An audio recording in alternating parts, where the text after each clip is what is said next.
IVM. Hi, everybody. On behalf of the team at IVM Podcast, I have a request for you. We'd really appreciate it if you could go to ivmpodcast.com/survey and fill out our survey over there. It's going to take a few minutes to do, but it gives us some really interesting information that we can take to advertisers and brands about who's listening to the network. If you're comfortable giving us your email address, while you're filling out the survey, we'll enter you into a random drawing where we'll be sending out a bunch of IVM swag to some of our listeners. Last year, we sent out coffee mugs, and this year we're hoping to send out much cooler stuff. That's ivmpodcast.com/survey. We really appreciate your help. Hello and welcome to the Habit Coach Podcast. I am Ashdin, Doctor, your habit coach. And today with us for a second time, we have Waqas Hassn. And today we're going to be talking about something a little different from what we spoke about the last time. Please listen to that episode because we went into how your whole digital brand is created, right? We're going into this fantastic new world of the digital economy, learning about information where we are all sharing so much. So how do we get into that? And that was a fantastic episode. And this episode is slightly different. This episode is all about our mental models. What is the programming that we create for ourselves? And I thought the best way to jump into this is actually by talking to Waqas about how he sets his own goals and how he goes about this whole process. So Waqas, welcome to the Habit Coach Podcast for a second time. Thank you so much. I had great fun the first time as well and really looking forward. Yay. All right, super. So Waqas, goals. When I say the word goals, what are the thoughts that come to your mind? That's pretty much my definition of my life for the last 15 years. It's been based on the goals. And I have stolen it from Richard Branson's quote, where I read in one of his articles that he says that I set myself unimaginable goals and try to achieve them. And that aspect stuck with me because the idea of unimaginable goals and achieving them itself, when I adopted that, added flavor to the life because I realized that there is not much charm in achieving achievable goals, imaginable goals. And there is more charm in the pursuit of achieving unimaginable goals because more often than not, 99% of the time, you don't achieve the imaginable goal, but the pursuit of that, it's more motivating, more exciting. So for me, for example, it is the macro of the goal setting is to have this massive big goals that are almost ridiculous in terms of achieving, but keeps me motivated and excited. And then there is micro goals, which are for me personally, usually most of the time, it used to be what I used to call 30-day experiment, and I've tattooed on my arm as well. About 30-day experiment that I used to set up micro 30-day goals. Let's say in this 30 days, I want to be able to develop stamina to run 10 kilometers, or I need to gain 5 kg of muscle mass, or I need to create 30 pieces of content for the Instagram, or I need to learn how to do website development. So these 30-day goals used to be my micro goals. And then there's this macro goal. That's the idea. Thoughts come to my head when I think of goals. Superb.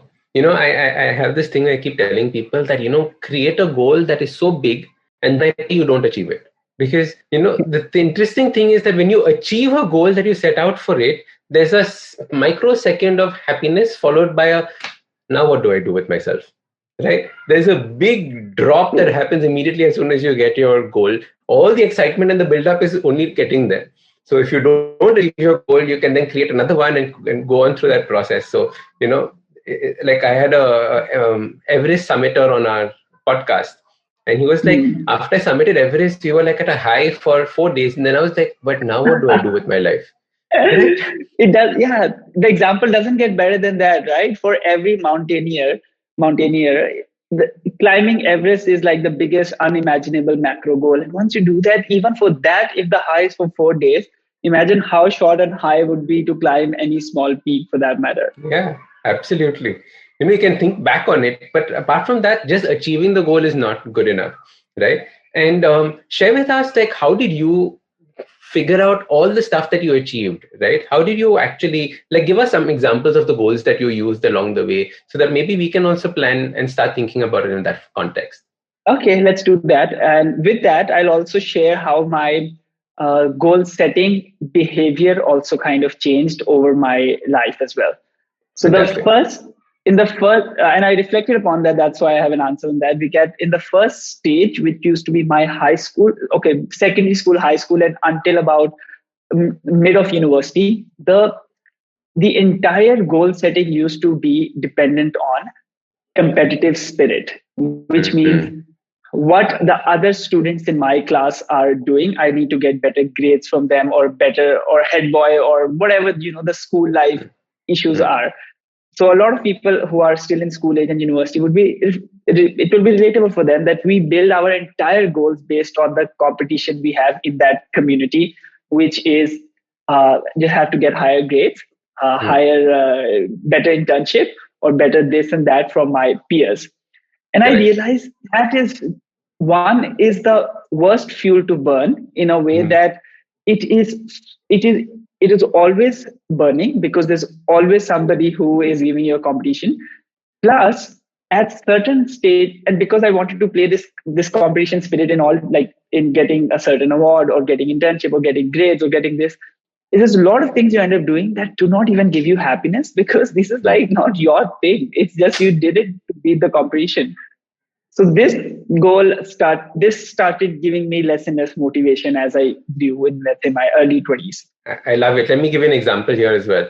When we started the Habit Coach podcast, was I'm also highly competitive in that sense, right? So I immediately went to IBM and I said, who is the largest podcast on IBM right now? So they said, at that point, I'm talking about 2 years ago, right? They said, Cyrus says.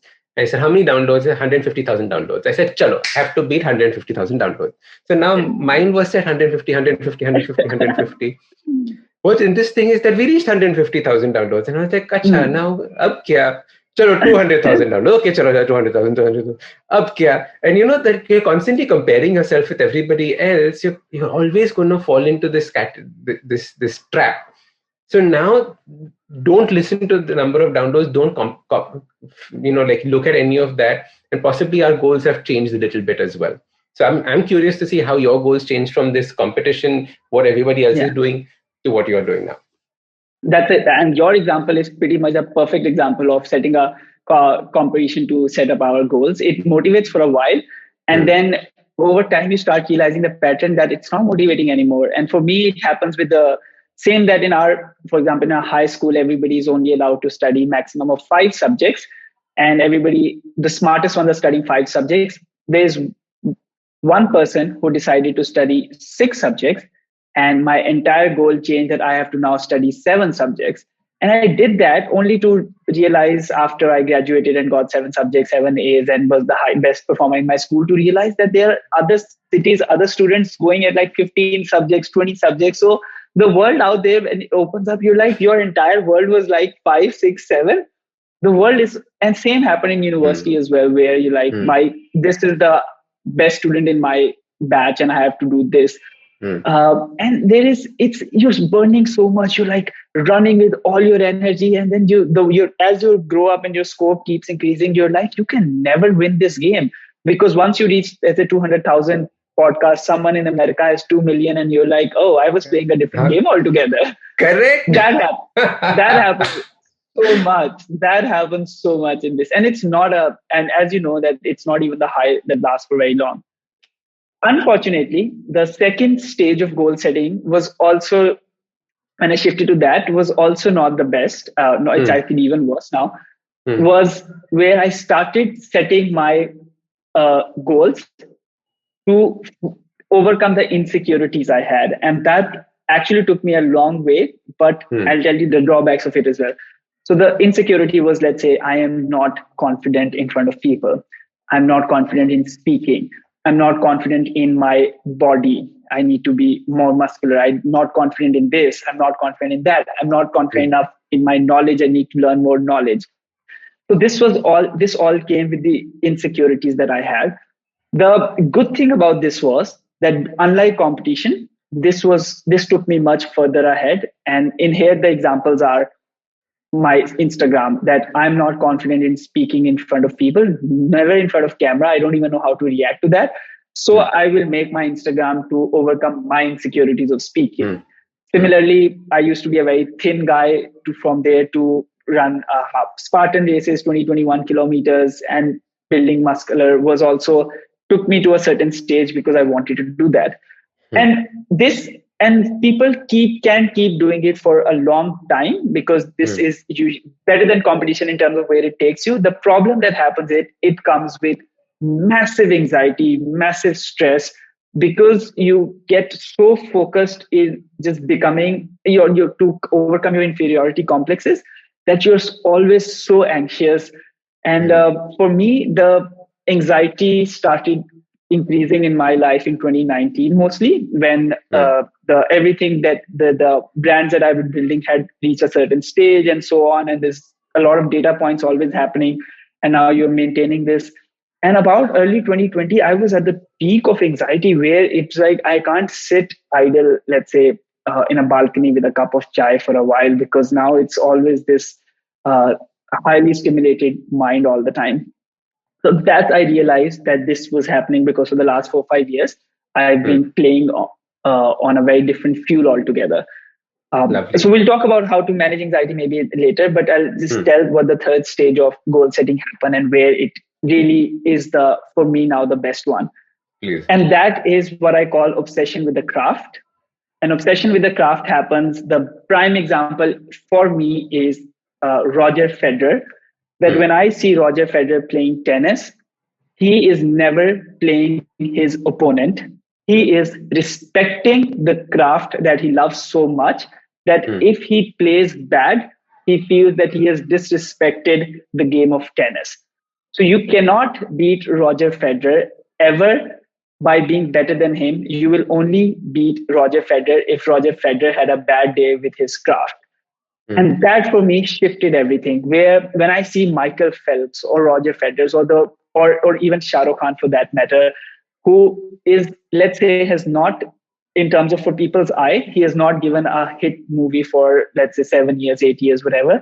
But every time you listen to that guy talking about movie making, he is in absolute love with the craft of his obsession. And it shows. That's why whether or not he gives a commercial hit, he will always have a certain respect in front of fans, because these guys have completely shifted their approach to their craft and fallen in love with it so much that they're not in the competition of what we think as competition, or they're trying to overcome their insecurities anymore.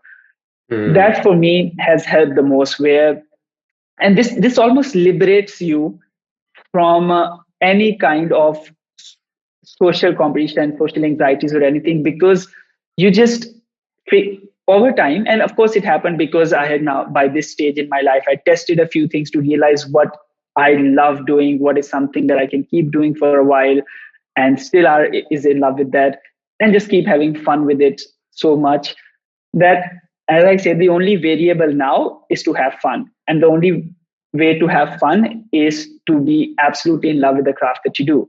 And then there is no competition. So today, for example, if people, and it's public information, you can see it on public, that I don't follow any other content creators who make content in the space that I do. Because if I look at them, then my mind will start playing that psychology of, okay, how did he do, what trick he used in video editing, or what he did in content creation that worked for him. And then I'll start doing that. And probably when you're starting up, that will still work, because I used to do that a lot. But at a certain stage, I realized that just building your own path, which is like, okay, there are no rules to this game anymore. There's no rules of content creation, no rules of video editing, no rules of personal branding. If you are so much in love with your craft, what feels most fun to you, what feels like this is where the audience is going to benefit the most, go with that, irrespective of the numbers. That the more we let it go, the more we trust your love for the craft, the more people can see it through the layers of what you do, and the more people respond as well. It's unbelievable. I used to think it's all about the textbook strategies. I learned strategy number 1, 2, and 3, and I go with this strategy and it would work. I will hack the consumer psychology or audience psychology. It's not about that. People see through the layers, and even though people don't consciously realize they're seeing it, they get attracted to the energy. They can see their subconscious mind can see through the energy if the person is in love with their craft or not. And for me, that has become this stage, this last year or so stage, where it's just been obsession with the craft and having unlimited fun with it. Wow. Wow. I super love this. And like while you were talking about this, I was thinking, what is my craft? Right? I haven't necessarily thought about this. Right? Is my craft the coaching aspect? Is my craft the podcast aspect? Is my craft the YouTube aspect? Which aspect is my craft? And that was where I was tripping up. How did you define your craft? Very true. I've struggled with it as well. Then I realized that the common thread between the 3-4 main brands that I run. So one is that I do smart cities consulting for governments around different countries. So far I've been to about 15 countries where I've trained their governments into planning their cities of the future. The other is Digital Nomad Academy, where I create content on learning digital skills. The third is because she moved to Australia about in 2017. So about moving to Australia, making a life in Australia, making a network and living in Australia, content related to that. And the fourth was Instagram, which is all about personal development content. So I realized that the underlying factor, the foundation of all these four was that I was consuming information and making experiences and creating content out of the ability to deconstruct experiences and knowledge and create content out of it. So that has become now the underlying factor, that whatever I'm doing here, that even what we're speaking today about in this podcast is in my head is now deconstructing my life experiences based on your questions, based on the triggers, and making content out of it. So content creation has become the craft that I have now enjoyed the most. And it's really just 4 people going on a trip and talking to each other and talking about real stuff rather than commenting on how the behavior of other people are who are on the trip. Instead of that, talking about real stuff in life, that also is content for me now. Smart cities trainings are content for me now. Instagram videos are content for me now. Every experience is a content. So I've defined life in terms of content creation as the core craft. Very interesting. So content creation has now become the aspect of your life that you're putting out. It's your craft. So every bit of your life you're looking at from the lens of content creation. Like every aspect of Federer's life, you would be looking from the context of tennis, right? Very true. So that is an interesting way of approaching it. Wow. Okay. Lovely. So for example, if I were to ever post my meal plate picture, which I don't, it would only be put up if I think that there is something I can write with it that will be considered as a content, add value in other people's life. It can never be, hey, see, my life is so cool because I'm eating at a certain restaurant with a view. That for me does not work anymore, because the craft, that for me is disrespecting the craft at all completely. So if the craft is content creation, then it has to have certain amount of element with it where it has certain value in other people's life, instead of creating any FOMO or anxieties in their mind. So that for me does not work. That for me is now disrespecting the craft. So interesting that you said this, because in my Instagram profile, one of the lines is, I call it a FOMO free zone. Because, it is on your profile description, right? Right. Tell me about it. That was very interesting line. It caught my attention as well. Because 2-3 years ago, when I started my whole exercise and I started changing my life around, etc., and I used to put videos up, people would say, "Ajay, don't do this. It's giving us FOMO. It's giving us that." So I was like, should I be using my platform to give people FOMO? Like, which is why I never show how extraordinary my life is. Right? I have never, or I try at least my best not to show a picture of me in this private pool with, like lots of food or whatever around, because I don't necessarily want to promote that. Right? The idea is not about look how nice my life is. My whole idea is look how look how awesome you can make your own life, but not through FOMO, right? And Absolutely. and it's a moral debate that I have from time to time, because I know it's so easy for me to take a picture that's awesome and put it up, right? It's next Tuesday or next Saturday for me, but I will consciously not do that, because probably that is not the kind of image that I want to put out. Like, it goes back to what you were saying earlier on, saying that what is the kind of image that you want to showcase, right? Absolutely. Like, very rarely have I posted a picture of my home because of these aspects. Now, I spoke to friends about this, and they were saying, but then are you being real? And this was the other dilemma. I was like, if I'm not showcasing my life, am I being real or am I being fake? And I think there was that dilemma that was going on in my mind. And I said, Janito, let me put out content that is more about in a giving nature instead of just like, this is what my life is right now. Thoughts? Yeah. The thoughts are that you define your own craft in a way that do you want to showcase every aspect of your life or the aspects of the life that you think are going to add values in other people's life. And we know from data that showcasing every aspect or creating FOMO does work. Celebrities do it all the time, or a lot of content creators do it all the time. All the travel bloggers do it. It works. It just doesn't feel fun anymore. And I've been guilty of it when I started Instagram. Everybody started Instagram with that reason as well. That it doesn't feel fun anymore where you create FOMO. So even if that means you're not being, I mean, you're still being real, right? Because whatever you're showing is the true reality as well. It's just not the entire reality. Yeah. First class flying to London, why would you want to put it up? Matlab, you're doing it, you enjoy it. Na? Matlab, what is the point? Jalan kyun banane ka? Like, why make somebody else tarpo for it? That is my philosophy. True, and especially because in the number one, the frequency, or in terms of frequency, the highest frequency messages that I get in DM are from the audience of between 15 to 22 years old. And those are about based on any kind of mental health issue, which is either FOMO, they think they are missing on. It's to do with anxiety. It's to do with low self-esteem. It's to do with massive insecurities.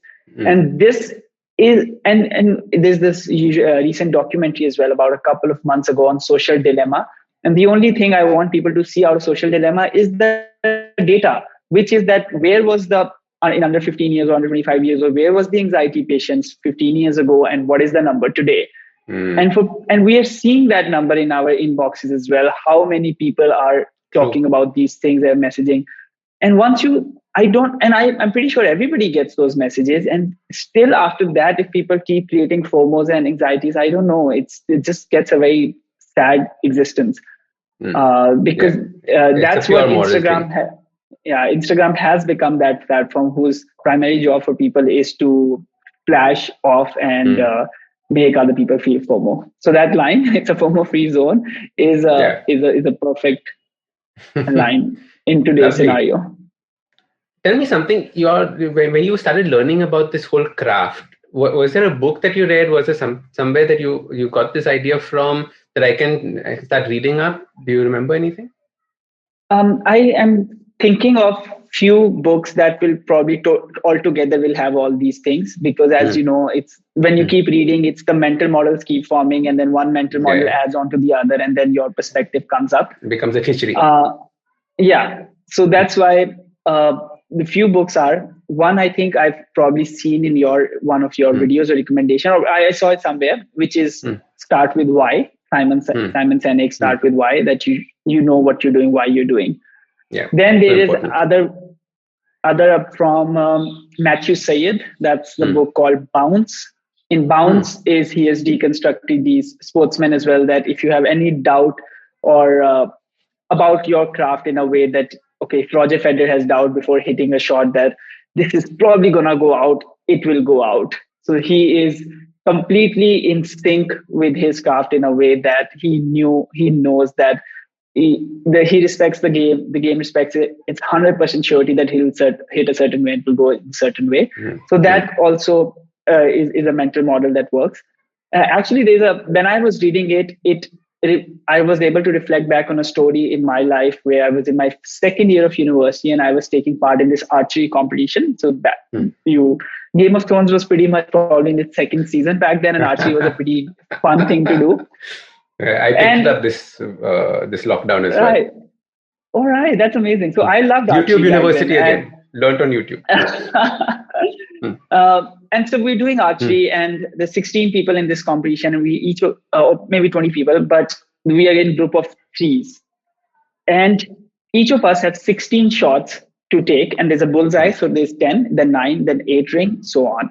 And in my group, there was one other guy, and there's one other person. And we are seeing that him and and because we had practiced for a month to reach this place, him and I are turning out to be good, like in a way that we're hitting 8, 9, and 10, 8, 9, and 10. And by the time we are, let's say, 12 shots in each, it was pretty much decided that the first two positions are going to be him and me and the other guy. So now the focus of others are on these as well. And these 4 shots, we have to take one after the other. So one, and then he'll take one, then I'll take one, he'll take one, and 4 shots alternatively. I was probably in the lead with about 2 or 3 points back then. So I'm taking my 13th shot, and I hit again either a 9 or a 10. He takes a shot, he hits 9 or a 10. I take another, I hit 9 or a 10. He takes another, he hits 9 or a 10. And now I'm down to second last shot, and I'm 2 to 3 points ahead of him. And he is that now we have a data of 14 shots that if I keep doing what I'm doing, he keeps doing what he's doing, I'll win the game. And his demeanor is absolutely calm. He's like, he knows that he is where he is. He knows his craft, that he's going to hit 9 or 10. He just cannot control the result anymore. I'll hit the 9 and 10 and he'll be second. So he's calm. He knows his game. He'll hit a 9 or a 10 confidently. And he has zero anxiety. I am, on the other hand, thinking while taking my 15 shot, if I miss it, he'll hit 9 or a 10 and I'll never be able to catch up. And out of 14 shots at 9 or a 10, 15 shots went to like number 5, so far away. And there was a doubt before hitting that. And I could see the arrow in the air flying with that doubt, and I could see it swinging away. And when I released it, I knew it's going out. That's what doubt does to you. So he hit a 9 or a 10. He was now 1 point in lead in front of me. And last shot, because now I was in the second and there was no doubt that I'm going to win it. I knew that whatever I do, he's going to win. Without doubt, I just trusted the craft again and I hit a bullseye. He hit a bullseye. He won the match.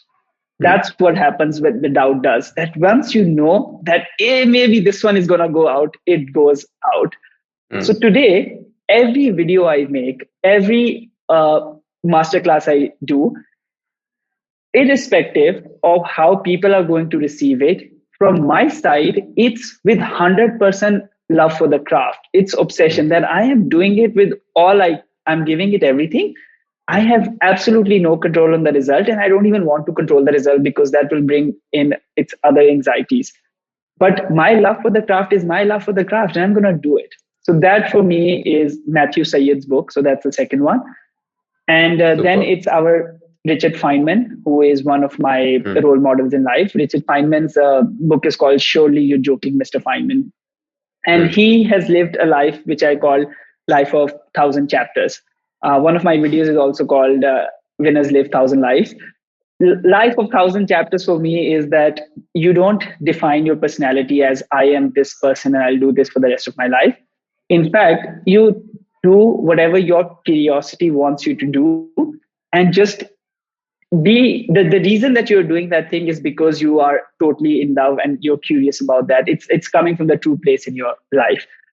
Richard Feynman showed me that you can be the Nobel Prize physicist in the world and the world knows you for that, but your actual life is full of 1,000 different chapters of being in love with 1,000 different things and just doing all that you like to. So I think, these few books will altogether create these mental models about craft and being obsessed with that.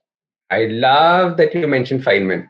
I don't think any guest has ever mentioned Feynman on our podcast. Such a fascinating person to understand. Fascinating, funny, and just like you wouldn't expect him to do these things. You know, like that's what unbelievable guy. So these days I'm reading his second, which is called Dedication of a Curious Mind. Basically, I'll tell you afterwards what the name is, but for context, it's the letters of Feynman. So in those days, because the communication was with letters, so this book has arranged his letters in a chronological way, starting from when he was an undergraduate. He's writing back to his parents, then to his girlfriend and future wife. So you get into the actual head of this amazing guy, Richard Feynman, how he's thinking at 25, how he's thinking at 30. And I think that's a gold mine. That book is like, I'm still like 10% in that book. That book is a gold mine into Richard Feynman's mind.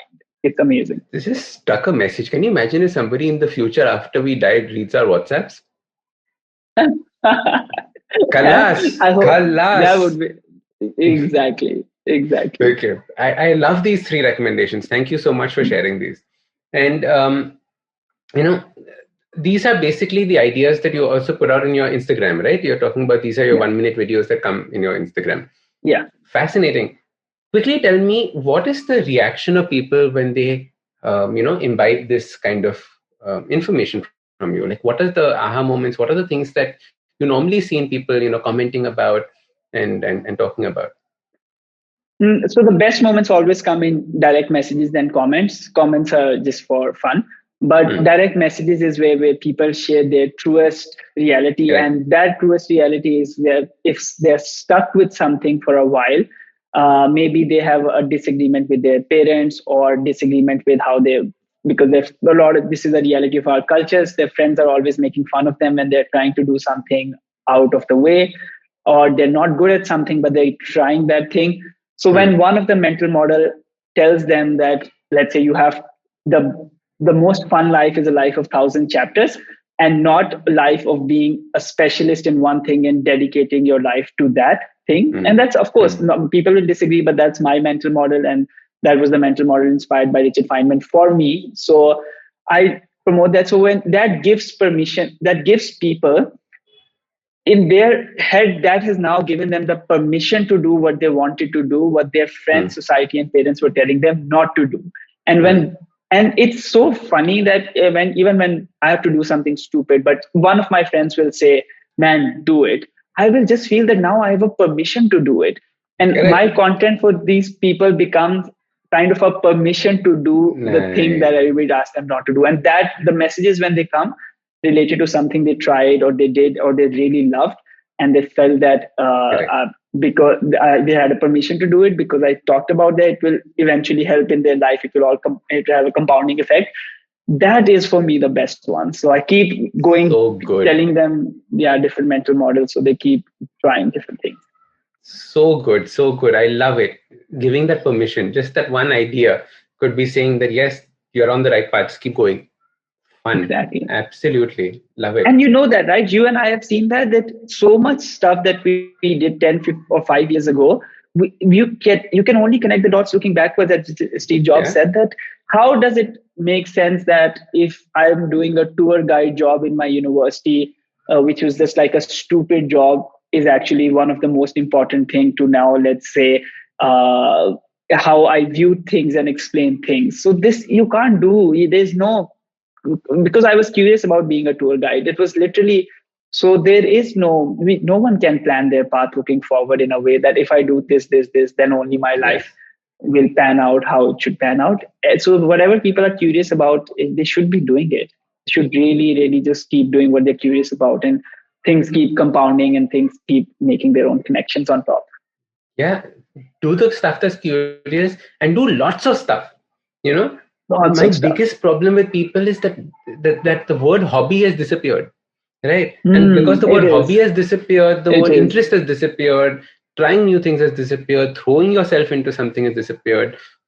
Like we've been seeing on the Instagram, you were looking at the stories, you were talking about questions on sex, and so much was on masturbation and porn. Why? Because there's no other hobby that you have, right? Where else is your mind going to go? So true. So in fact, hobbies were created for kids to keep them occupied.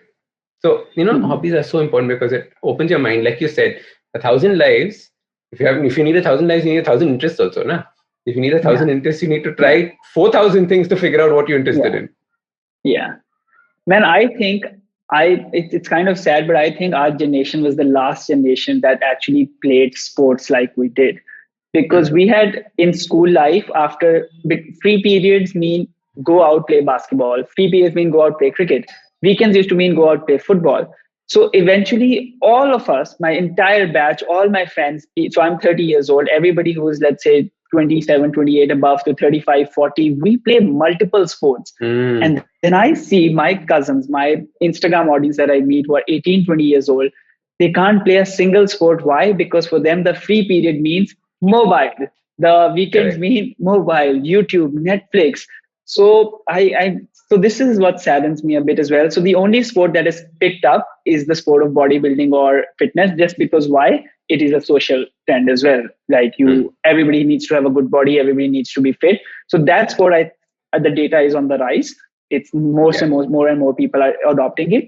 But talk about basketball and table tennis and badminton and football and cricket for fun reasons, not for clubs, for fun reasons. Dude, what has happened to that? It's so sad. It's like people are not playing that anymore. Lovely. So true. And those are the things that also build community. Those are the things that teach you how to make friends. Sharing a ball, saying, I'm taking my ball and going home, you'll get lost. Right? That's the most important part of true. The person who owned the ball was the boss. Right? You quickly learn about scarcity and demand. And who owns the bats gets the first start to bat. Correct. Go, I don't need your bat, I'll use wicket. Right? We've done all of that in our life. So true, man. So true. Guys, I'm absolutely loving our conversation. Where have you been all my life, dude? I can't believe that we're just meeting like this.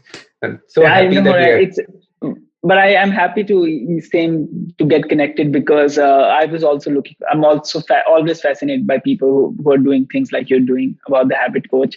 It's a big niche. It's not done in a way that you're doing on a large scale enough.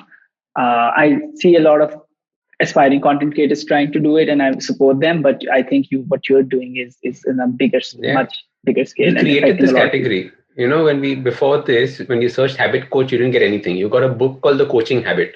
So that was the first search that would pop up. Now, habit coach, I did one of those Google keyword. Every time it pops up, you get a notification, right? Now I'm so happy that there are so many people calling themselves a habit coach. Because I was like, wow, we did this. We created this. Superb. Let's keep doing it. Beautiful. And I love it when people steal my content. Because I steal it, use it, repurpose it. Because ultimately, that's what information is. Na? Your twist is different from my twist. And if I'm here to share it and make a change in people's lives, more people will see your content as well. More power to it. That's exactly what we want. True. I completely agree. Like if Richard Feynman said that nobody shares his content, then I would be like doing disfavor to my audience because Richard Feynman is the original idea for 1,000 lives, 1,000 chapters. So he said, repurpose my content, do whatever you want to. That's what the idea should be. Yeah, we all stand on the shoulders of heroes, people who've done this before us. We can't invent everything from scratch because then we would be back to cavemen. Actually, no, we'd be back to animals. Love it. Waqas, thank you so much for being on our podcast. How can people get in touch with you? What can people do along with you? What do you suggest? The best is for any kind of conversations, random questions, this and that, just to have fun. It's Instagram at Waqas Hassn. So it's WAQASHASSN.